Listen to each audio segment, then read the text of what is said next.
And so we work with our local stores and restaurants to identify food resources that would otherwise go bad and try to redirect it to organizations who can get it out to the community for us. It saves time, it saves money, and it's a project that we're just continuously expanding and growing as we continue on this journey.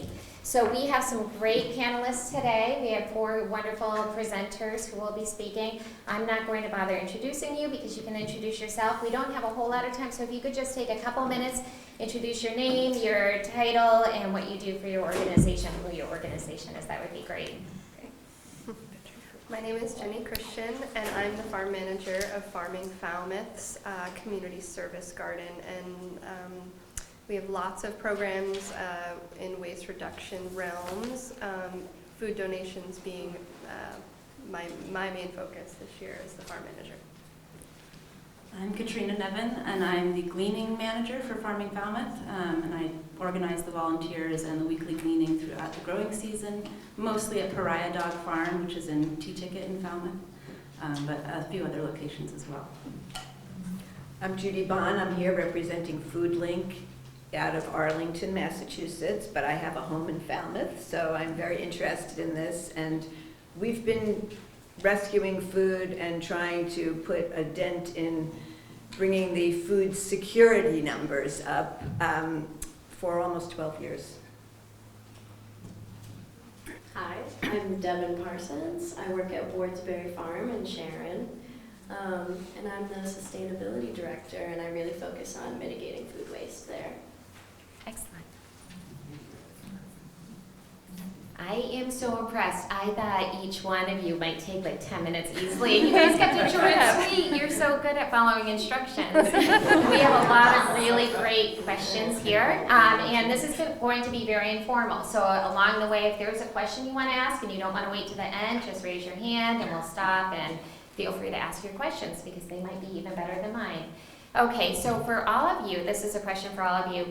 What led you or your organization to start a food donation initiative? Who would like to start with that? Okay. COVID. Nice and easy. I mean, I think we have a local food pantry, and when we heard their numbers were going up the way they were with COVID, I mean, we were just all kind of like, how can we help? How do we do our part? And COVID kind of derailed a few other efforts we were doing. So it was a great way to pivot. And so we started really doing the gleaning that year. We have a Share Your Bounty program, which is through the farmers market. It's getting home gardeners to donate their excess, because that was also the year everybody decided they were going to try and garden. And we knew that there was going to be a lot of extra zucchinis around for donations. So that was the impetus for the food donation at the farmers market and connecting with our local food pantry, because the fresh stuff is what they have to purchase, so that costs them money.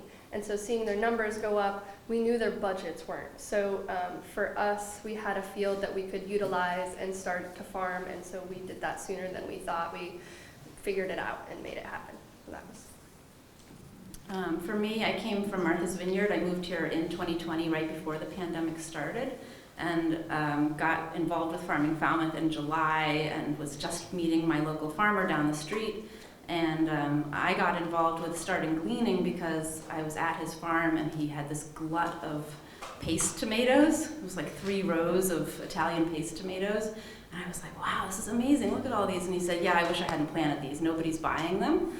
I'm going to plow this row under next week. And I was like, quick, get a wheelbarrow. And so I made tomato sauce, and then I had friends come, and then next thing I knew we were harvesting eggplants, and then we were bringing peppers, and that's how gleaning started. And I was inspired by the Island Grown Initiative on the vineyard because I was familiar with their program. And we couldn't donate directly to the service center that year, so we were using Farming Falmouth's new Share Your Bounty program to bring food from the farm as well. So I have kind of a story like that, except it was 2 women who founded Food Link sitting, having coffee, leaving a local Panera, and finding that they were dumping all their excess pastry into the trash. And there was so much of it that it blew their minds, and they said, we have to do something. And so they immediately went and said, could we just go and take some of this? And that is the beginning of Food Link. So it was two women with a feeling that there was a wrong happening here. And 11 or 12 years later, we're an 11-staff organization with almost 300 volunteers. And that's an evolution because of COVID. Okay, so I've been at Wardsbury Farm for almost 6 years now, and I've always observed huge amounts of food being composted due to its appearance. When you know how much time, effort, and people it takes to grow and harvest the amount of food that we do, it's heartbreaking to watch perfectly good food get tossed because there's a scratch, it's too large, it's too small, it's too funky. It's not going to get chosen in a grocery store before any of the more perfect ones. So it gets composted to create space for the ones that will sell. The grading process for produce is really harsh. I think that's the same at any farm. It's kind of just the way grocery stores function now, is you want the prettiest thing. Also, every morning there's a store portion for the farm, and the employees are going through and doing quality control, pulling anything that's bruised, scratched, again, looking different from the rest, not going to get chosen first. We pull all of that. And there came a point where the employees could only take so much food home, and it wasn't all being grabbed in time, and then things were getting tossed or being given to the pigs, which is fine, but there's also hungry people. So basically, I couldn't stand by and watch that anymore. And there was a lot of other people at the farm as well that were really bothered by the fact that we didn't have a place to give all this good food. And it just became very clear the disconnect between places with an abundance of food and getting it to people who don't have access to fresh local produce. So that's what led me to start it. Great, thank you. I'm going to just add to that, because what we do is we take surplus food. We started with only 3 or 4 communities, so we were in Arlington, so we just took our neighbors, which included more affluent communities, which have lots of invisible food need. But what I want to say is that because we don't have we try to make low barrier, like no barrier to getting food from us. So basically, the word went out, we can't serve individuals, but we will serve any organization that can present a need to us and help us figure out how to get them food. So that's how we went from just 3 or 4 communities to now 48 communities throughout eastern Massachusetts. So it's a long story, but it's a good one. Great, thank you so much. Were there any challenges or surprises that you encountered when you started implementing your food donation program? Anybody want to start? The main challenge I had was trying to coordinate the timing and scheduling of our farmer, which was just one farmer, with the timing and scheduling of our food pantry and when they deliver the food. So they had specific days and specific hours, and he had a separate schedule at his farm where he would harvest for his CSA on a Tuesday, he would harvest for the farmer's market on a Thursday, on Saturdays and Sundays he had his farm stand. So we couldn't come and pick when he was about to pick what he needed. So we would have to come in right after him, and then the service center could only take on certain days. So coordinating the two is kind of a food link that we were doing just between those 2 organizations, and it's still an ongoing process. I just met with him yesterday to try and figure out, is it still going to work for Tuesday afternoons? Is Wednesday morning going to work? How do I refrigerate food on Tuesday night to bring to them on Wednesday? So coordinating just between 2 organizations takes a lot of effort, and I can't imagine 48 communities. Oh, and volunteers. volunteers, bringing in volunteers, organizing volunteers, communicating with them, retaining them. It's not hard to make people excited about being out in the field doing something that's like, is so apparently good, and it takes only an hour, and they feel great, and it's a nice community. So it doesn't take much to make them feel great about it, but to bring people in, keep them, and organize them. Yeah. That was a surprise to me, yeah. Thank you. You can pass it to Judy. Well, I think we had so many challenges because, of course, we never had a building or a site until 2021. I mean, we rented small spaces. We had churches that loaned us their space and their refrigerators or freezers, and we would literally drive from place to place to try to remember, did we put those refrigerators have this, and those freezers have the protein. Like we were trying to track everything, and our goal, we knew, had to be to get a common space that had, where we could have our own refrigeration that was adequate. So we had a few goals, which were in the very beginning when we realized the challenge of just providing the food within this small number of towns.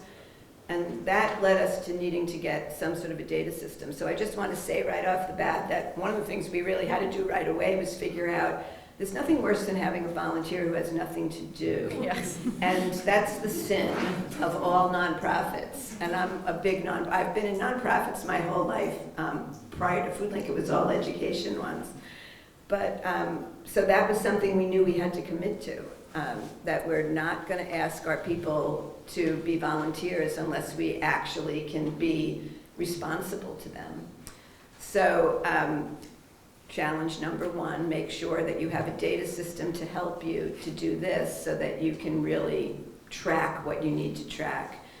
The other challenge for us was, and I would say it's still a challenge, the changing needs of different organizations, their own need, but also realizing as we've grown that different people eat different things, different cultural groups have different needs, and we have really made an effort to focus not just on you're going to get what we have, but you're going to get what you need.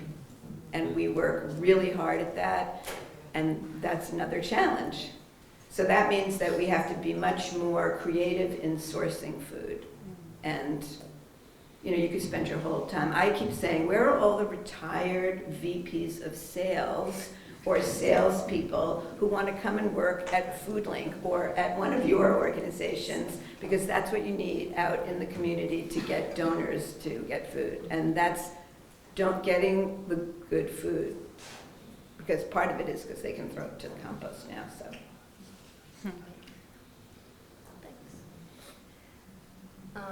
A challenge that I had at first was convincing my higher-ups that I should do this. Because it's a business, and trying to convince the boss that this is a good idea when you're not making money off of it is kind of a challenge. So the first step I actually took to prevent food from being thrown away before finding pantries was signing our store up for an app called Too Good To Go. This app allows you to post grocery bags of food, $12 to $18 worth of food, but I really just stuff a lot of food in there, for a third of the price. So people who maybe have trouble getting good quality food are able to get it at a more affordable, accessible way. Because people will come from all over to Sharon, and they'll say, we've never even heard of this farm, but we saw it on the app, so we wanted to come get some food. And it was a good way for me to demonstrate that there's ways to prevent tossing good food while also making some money back that would have been lost. And then once I got that foot in the door, I was able to connect with a lot of pantries and other hunger relief organizations that will just come and grab whatever, and then I can also show that I'm making a little money over here, but really a lot is just